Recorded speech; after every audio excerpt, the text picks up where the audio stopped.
What is new in Angular 12? Angular 12 has just been released for production use and everyone is ready to upgrade. We've been upgrading a number of our clients and I want to share with you some of the things we found, as well as some of the features and upgrades for Angular 12. I'm Matt Grace, Managing Director of Flying Donkey. Let's get into it.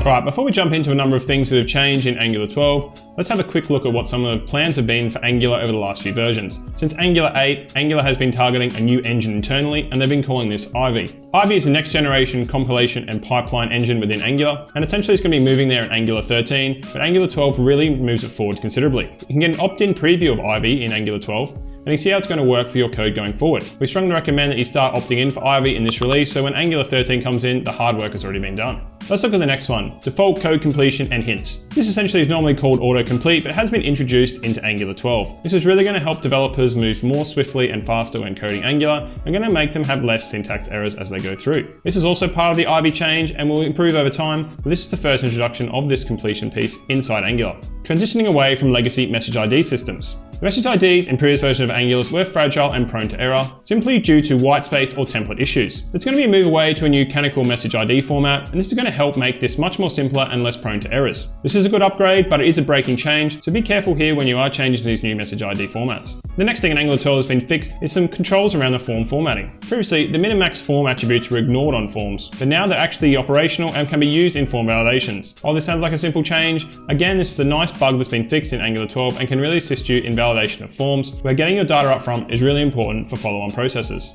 Internet Explorer 11. This is no longer going to be supported in Angular 12, and it's not really surprising at all given the trajectory of where the browser is going. With Microsoft Edge becoming the replacement for Internet Explorer is now becoming no more in a number of languages, and Angular 12 has now made this concrete in its new platform. Here with our clients, we try and support the latest versions of Chrome, Firefox, and Microsoft Edge, and removing support for Internet Explorer 11 is really just a logical conclusion for Angular to do in this version to clean things up. Sass API upgrades. There's now a new Sass API that underpins Angular 12, and it's really a change to allow the Angular material input. It's really a change to allow easier use of Angular material within Angular 12. There has been syntax upgrades here to change from import to use, as well as syntax changes to use mat in a number of areas. What this is going to do is more easily allow developers to know which material components to use within their code and which ones not to use at all. All documentation on the Angular 12 material pages have been upgraded, and this code will make it easier for developers to design and make things look nice within their web applications. And it's a really nice addition to Angular 12 to make websites easier to develop going forward.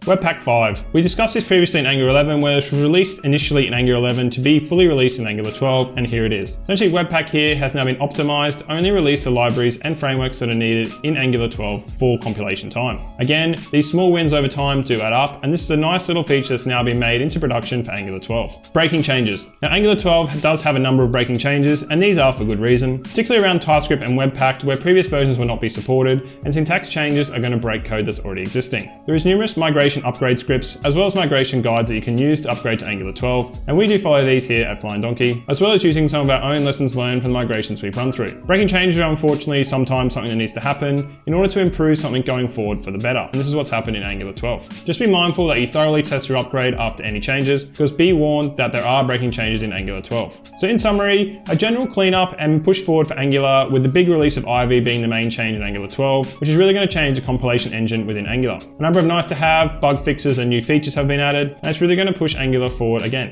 Angular 13 is already slated for release in 6 months' time, and so we recommend keeping up to date with Angular 12. We're upgrading a number of our clients here at Flying Donkey. If you've got an Angular application and would like your Angular to be upgraded to Angular 12, please get in touch with us and we can help you.